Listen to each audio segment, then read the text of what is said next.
नमस्कार,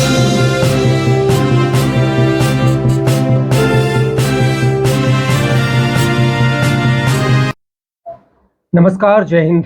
मैं हूं राजेश राणा और आप देख रहे हैं नेक्स्ट टीवी। नेक्स्ट टीवी में आज हम बात कर रहे हैं आईएनएस विक्रांत के इतिहास के बारे में। कुछ लोगों ने सवाल उठाए हैं कि आईएनएस विक्रांत जो नाम रखा गया है वो लाल बहादुर शास्त्री ने रखा था, लेकिन नेहरू विक्रांत का नाम कुछ और रखा। तो आइए, क्या इतिहास है पूरा और विक्रांत का पूरा क्या इतिहास है, नेहरू क्या चाहते थे, लाल बहादुर शास्त्री ने कैसे किया और आर्मी, इस सबको बताएंगे। उससे पहले आप सभी लोग चैनल को सब्सक्राइब कर लें और ज्यादा से ज्यादा लोग। दरअसल कुछ लोग सवाल उठा रहे हैं सोशल मीडिया पर कि नेहरू चाहते थे कि आईएनएस विक्रांत का नाम उनके परिवार के किसी सदस्य के नाम पर हो। दरअसल आईएनएस विक्रांत 1957 में हमने खरीदा था ब्रिटेन से। एक पुराना जहाज था जो हरकुलिस के नाम से वहां जाना जाता, और वो आईएनएस विक्रांत को खरीदते वक्त कुछ लोगों ने सवाल भी उठाए थे कि भाई क्या जरूरत है इतने सारे खर्च करने की, क्योंकि किसी भी युद्ध विमान वाहक पोत को चलाने के लिए और उसके जो खर्च है वो बहुत महंगा पड़ता है। एक दिन का कई करोड़ रुपए खर्च आता है। तो इसलिए कई लोगों ने कहा था कि क्या जरूरत है आईएनएस विक्रांत जैसे और इतने बड़े हरक्यूलिस जैसे युद्ध विमान वाहक पोत को लेने की। लेकिन वो लिया गया और आप सबने देखा कि किस तरह से 65 के युद्ध में आईएनएस विक्रांत ने कमाल कर, आज वो इतिहास हो गया है और कोई उस बात को बहुत सारे लोग भूल गए। बहुत सारे लोगों को पता है आईएनएस विक्रांत अब रिटायर हो चुका है, उसकी जगह और दूसरे युद्ध विमान वाहक पोत हमारे पास आ गए हैं। लेकिन हुआ क्या था कि उस वक्त ऐसा माना जाता है कि विजय लक्ष्मी पंडित, जो जवाहरलाल नेहरू की बहन, विजय लक्ष्मी पंडित ने कमीशन किया था, मतलब उनके हाथों से इसका उद्घाटन हुआ था। तो नेहरू उस वक्त ये चाहते थे कि इसका नाम आईएनएस विक्रांत की जगह विजय लक्ष्मी पंडित के नाम पर होना चाहिए।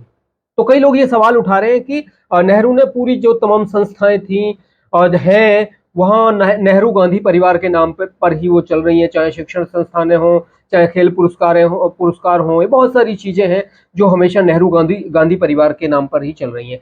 तो कुछ लोग इसलिए सवाल उठा रहे हैं कि नेहरू चाहते थे कि सेना के जो हथियार हैं, जो वेपन्स हैं, और वो भी गांधी परिवार के नाम पर हों। लेकिन सेना के अफसरों ने उस वक्त बगावत कर दी इस बात को लेकर कि किसी पारिवारिक नाम पर जो हमारे हथियार हैं वो नहीं होने चाहिए।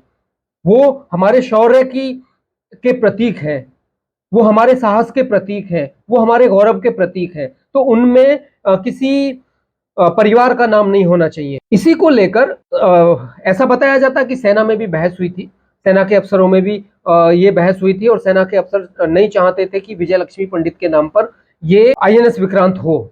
लेकिन कुछ लोगों का कहना है कि बाद में, अभी भी कुछ पत्रकार जो सवाल उठा रहे हैं उनका कहना है हुआ यही था कि विजय लक्ष्मी पंडित के नाम पर ही आईएनएस विक्रांत होने जा रहा था।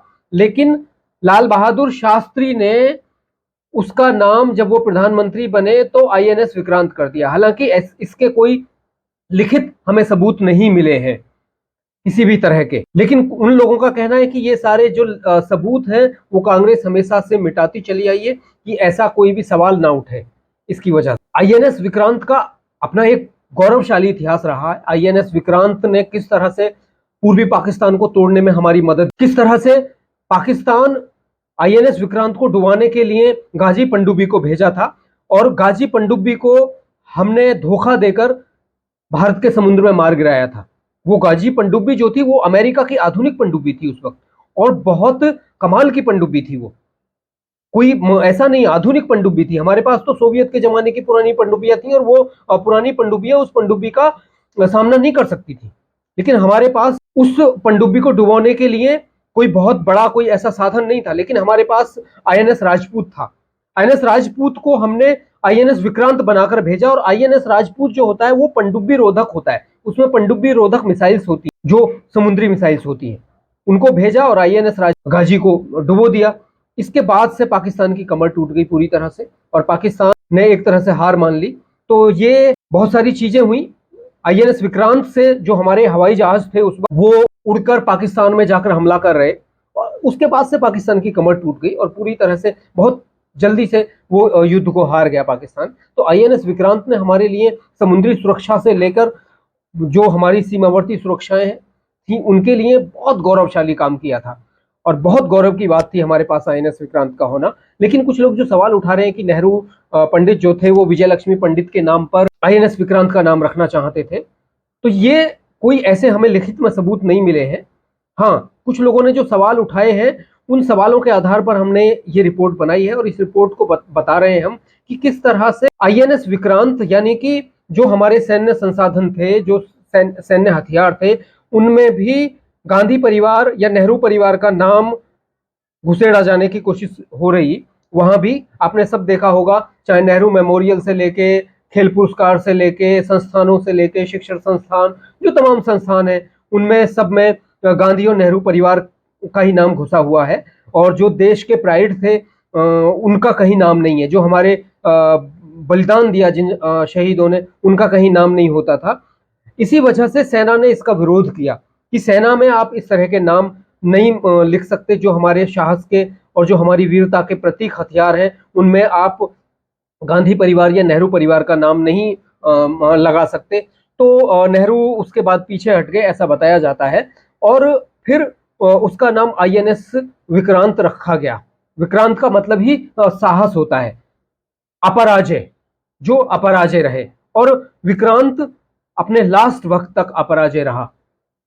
विक्रांत ने देश के लिए वो काम किया, समुद्र में एक दीवार की तरह खड़ा रहा। समुद्र में हर तरह की जो भी लड़ाइयां थी, जो भी हमारी सुरक्षा थी, उसको निभाया पूरी। और विक्रांत हमारे लिए एक गौरव का विषय है। लेकिन जो लोग सवाल उठा रहे हैं कि क्या नेहरू आईएनएस विक्रांत का नाम विजय लक्ष्मी पंडित के नाम पर रखना चाहते थे, ये चर्चाएं चल रही हैं जिनके ऊपर आज हम बात कर रहे हैं। तो आज के लिए इतना ही। नमस्कार, जय।